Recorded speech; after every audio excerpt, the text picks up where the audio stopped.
You know what we haven't talked enough about, Paul? Points and credit cards? Exactly. Have we gotten negative feedback about I this? don't think we've gotten any. We all There you go. we could talk about Galapagos Islands and still get random whatever. Sure. Anyways, it looks like I love this because there's some really fun tweets up there saying that Microsoft is aligning on one update per year, and they're not going to call Windows 11 Update 22H2. They're going to call it the 2022 update, just ignoring the fact that we've gotten like 1,700 different other micro updates throughout the year.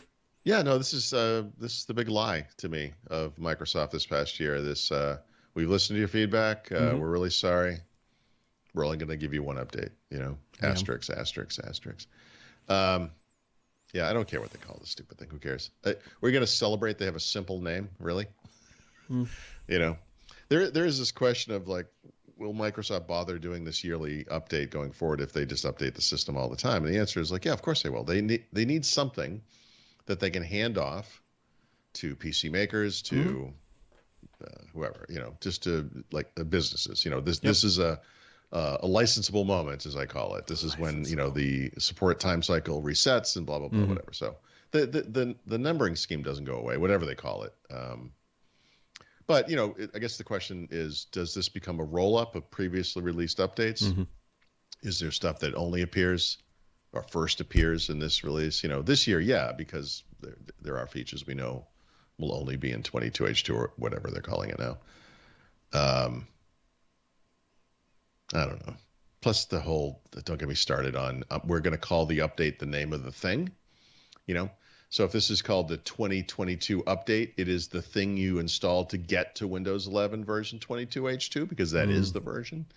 But even Microsoft screws it up, Yeah, it's unusual for them.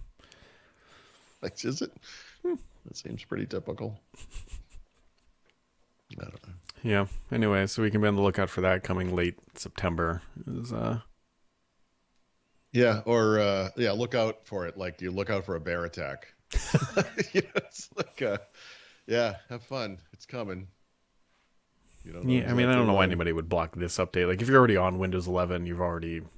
Oh, you want it. You definitely want it. There's some Yeah. good stuff in there. It's not anything major, but it's a little, some fit and finish. Yeah, some nice little updates. Not necessarily the updates you were asking for, Yeah. but but there are updates in there. So Yeah, Windows 11 was whose idea? yeah, marketing. I don't know. Outlook Mobile now. Ooh, dropping a pin. Now showing ads to all free users because hey, why not? Why not monetize your things? So all right. So I'm going to publish soon after we record this a premium post about advertising.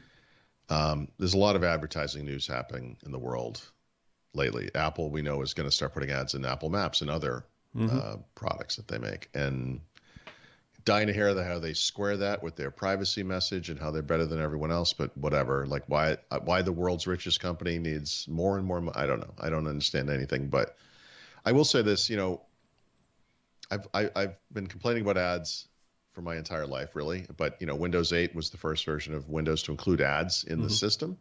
I referred to it at the time as a slippery slope, and here we are 10 years later, and it hasn't just snowballed. It's an avalanche of incredible proportions. We use a version of Windows today that doesn't respect the browser that you chose and pushes you to Microsoft services and products.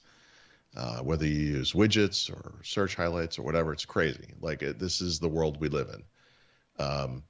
Apple's hardware margins are ungodly. They make no sense. There is no business on earth that's ever had margins like this. But if there's a higher margin business than advertising, I don't know what it is. Of course they want part of it. Microsoft has wanted part of it since Google bought DoubleClick, whenever that was 15, 20 years ago.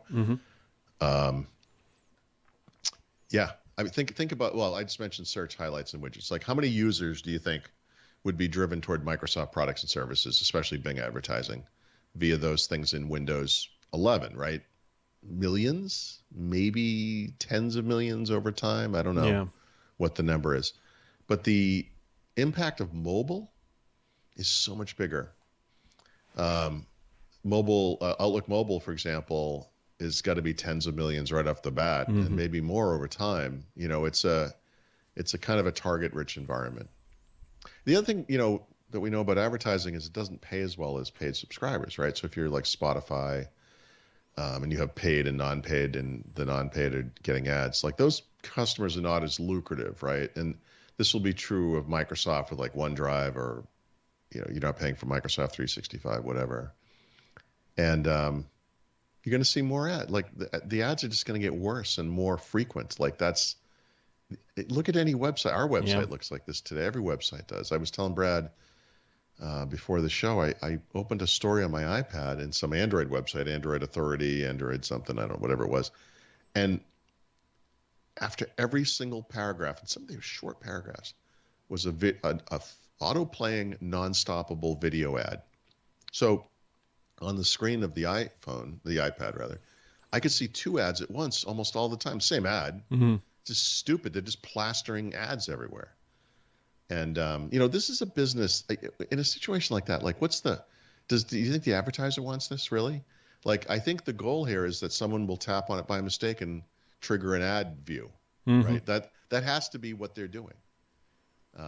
This world stinks. Yeah. I'm just really tired of this. And it's just, and by the way, here's my mark my word moment, because this was true of newspapers back when paper was a thing and little boys were delivering newspapers to your house every day. Newspapers. Yeah. I didn't full time, but I used to cover for somebody who did. This is the rare business today where you pay for something and still see ads, right? Think about how Netflix or Spotify, Spotify soon, or Netflix soon. Well, they have paid tiers, subscriptions that you don't own anything. You just kind of get it for the month or whatever, and then they have ad supported tiers. It is only a matter of time before we have ad-supported paid tiers. It is, I guarantee it. It's just the way the world's going. There will be fully paid, which will be expensive, paid with some ads, which will be, less expensive, and then non-paid with just a ton of ads. I bet these things are all going to go in that direction. And this is right off the side of the cliff. It's terrible. That's why I'm going to take up painting.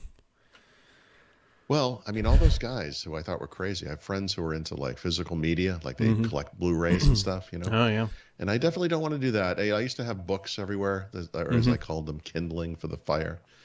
Oh, gosh. Right, that was going to sweep through my house someday. Or maybe you ripped movies to a digital format, which is maybe a little bit better, borderline illegal. Or you have music that's digital, but you bought it and now you own it in MP3 or AAC form, whatever it is. I'm turning into, I guess it's like an old guy thing. It's like I'm so tired of this. I see the benefits of subscription, but now we're really seeing the dark underbelly, the dark side of it. And I just feel like it's gone too far, Yeah. We don't own anything anymore. Maybe we never did. Maybe not. This is slightly tangibly related because you talked about physical media. Mm-hmm. Quite excited about this because I haven't watched it yet. I believe Top Gun Maverick is now available on iTunes or wherever you buy your digital wares. So did you not see it in the theater? No. So I would say this about almost nothing, but I have to say, if you still have an opportunity to see that in the theater, seriously, it's that kind of experience where it benefits from that. But yeah, anyway, regardless, it's actually a good movie, which is something I don't get to say a lot these days. It's not Citizen Kane or anything. I mean, but it's a good movie. It's worth seeing. It is worth seeing. So anyways, I think I'm going to watch that this Friday. Yeah. Nice. That's the, well, you must have. Do you have a what do you call it? A Sonos Arc or something? You have like a Dolby Atmos. Well, we have the full. We have the 5.1 Sonos setup. There you go. So at least you can crank up the sound to get the full. Yeah. Experience. And then it'll be on the OLED, and it should be good as long as that should be good. As long as the Pi-hole blocks the ads. Just hire someone to stand in front of you and talk on their cell phone during it. It'll be just like the